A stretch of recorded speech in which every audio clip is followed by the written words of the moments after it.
Fences, written by August Wilson, was originally created as a theater production and was eventually adapted to film. The story takes place in two settings, in the years 1957 and 1965.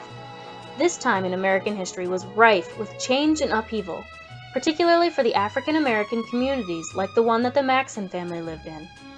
With events like the Montgomery bus boycott and the desegregation of the Little Rock High School happening right around the same time as the beginning of the story, we can see the world changing around the Maxson family, which in turn affects the family themselves. So let's meet the Maxson family. This is Troy Maxson. At the beginning of the play, Troy is 53 years old. By 1965, when the play ends, he would be around 61 years old. Troy has a very sad and complicated history, much of which can explain how he developed into the sort of man that we see in the story.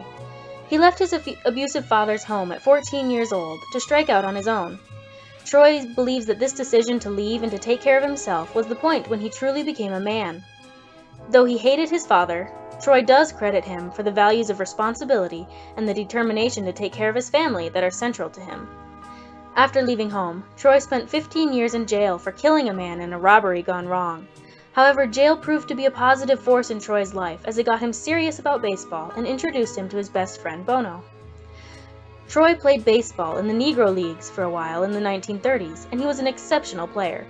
Unfortunately, Troy was unable to pursue his career in baseball due to his advancing age and to the segregation of the major leagues. Troy is extremely bitter about this, believing that life stole his chance to be one of the greats. This bitterness leaves him with a sense of victimhood that causes him to abandon his family responsibilities in pursuit of the pleasure and freedom that he believes that he deserves from life. Despite his belief in responsibility and practicality, Troy is a dreamer with intense desires to achieve and succeed. We see this in his pursuit of a higher position in the sanitation business, and we also see it come out in a negative way when he engages in an affair with a woman named Alberta. He says he needed to escape the burdens of his stagnant life, and is unwilling to give up that sense of freedom even after admitting the affair to his wife. Ironically, although he allows himself his dreams, Troy is extremely strict with the dreams of everyone else. He disapproves of Rose's chance-taking and spending a nickel on lottery tickets. He dislikes Lion's failure to get a steady-paying job as he pursues a musical career. And he's completely unwilling to allow Corey to try for a career in football, to the point that he even prevents him from receiving a football scholarship to college. This sort of dichotomy comes from his own struggles, and in many ways, Troy's actions and decisions are shaped by his own father's failings. This is Rose Maxson. Rose grew up in a family full of half-siblings and separate parents, so her dream was to create a whole united family full of love and loyalty for each other. She is the one who wanted the fence built around their yard.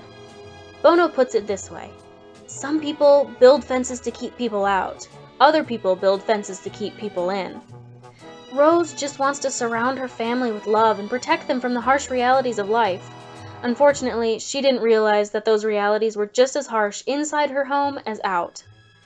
She thought she had found someone who could help her achieve her dream when she married Troy, but he was so caught up with his own dreams that he wasn't able to see hers.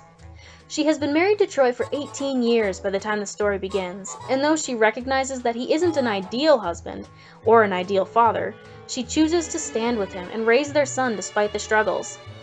She seems to have a nearly unlimited fount of love and kindness for most of the story, focusing on the best in everyone and helping them to achieve their dreams. She supports Lyons in his goals, and she wants Corey to succeed in his football dreams and go to college. She also shows unflagging devotion to Troy despite his failings.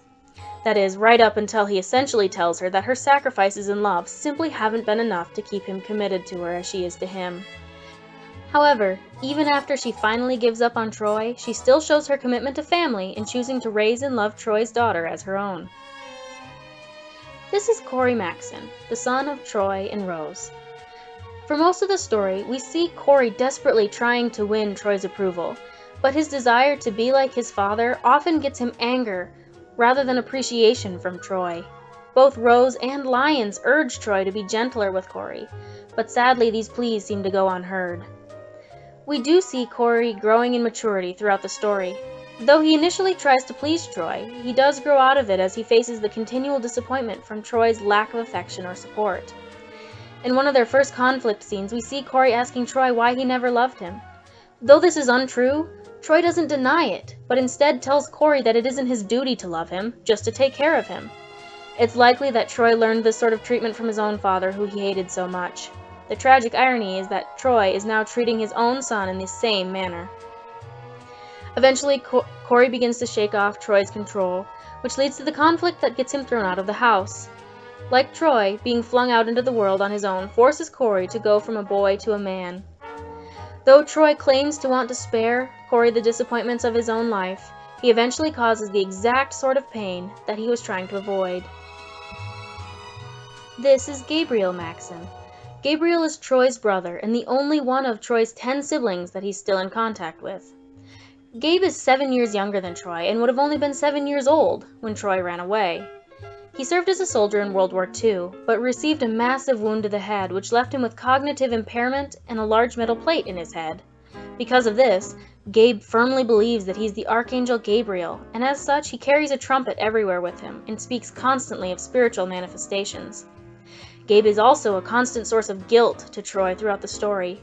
When he was first injured, he went to live with Troy and his family. As his caretaker, Troy began to receive Gabe's disability checks from the army, and with this money, he bought a house for all of them.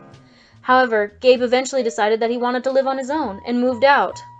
Troy, however, still receives half of his disability money, which is necessary to keep paying for the house. This is a source of shame for Troy. Instead of paying his own way, he has to take some of his disabled brother's money to provide for his family. And worse, midway through the story, Troy has Gabriel committed to a mental institution. Because Troy is unable to read or write, it is unclear if he intended to do so or not when he signed Gabe's medical papers. Regardless, having Gabriel locked away is a further source of guilt for Troy, particularly because he continues to receive checks. This is Lyons Maxon. Lyons is Troy's first son, who was fathered before Troy went to prison. In fact, Troy would have only been a teenager when Lyons was born. Though Lyons wants Troy's approval like Cory does, he isn't as desperate for it, likely because he grew up without knowing Troy and is accustomed to being on his own. Like Cory, Lyons fails to live up to Troy's high expectations for responsibility and independence. However, we see Troy continually giving in to Lyons' requests to borrow money to fund his lifestyle. This may be because Lyons serves as a continual reminder of Troy's failure to parent him at all, as Troy was in jail during most of his childhood. However, Lyons isn't a total sponge in the way that Troy sometimes indicates. We see him paying back Troy's money more than once in the story, showing at least some of the sense of responsibility that is so important to Troy. Like Cory, Lyons mirrors the high ambitions of Troy, as well as the disappointments that he has faced. Eventually, Lyons finds himself in jail, again paralleling his father's unfortunate history. And finally, we have Raynell. Though Raynell is the child born of Troy's betrayal, her existence ultimately offers new hope to the withered dreams that Rose had left behind. As a new, innocent life, Raynell gives Rose a chance to raise a child afresh in the victories of the civil rights movement. She can shoot for goals much higher than either of her brothers, and her dreams are not as restrained by the overbearing hand of Troy. It is likely that Troy treated Raynell differently than he did his two sons, for it seems that Raynell experiences a different side of Troy.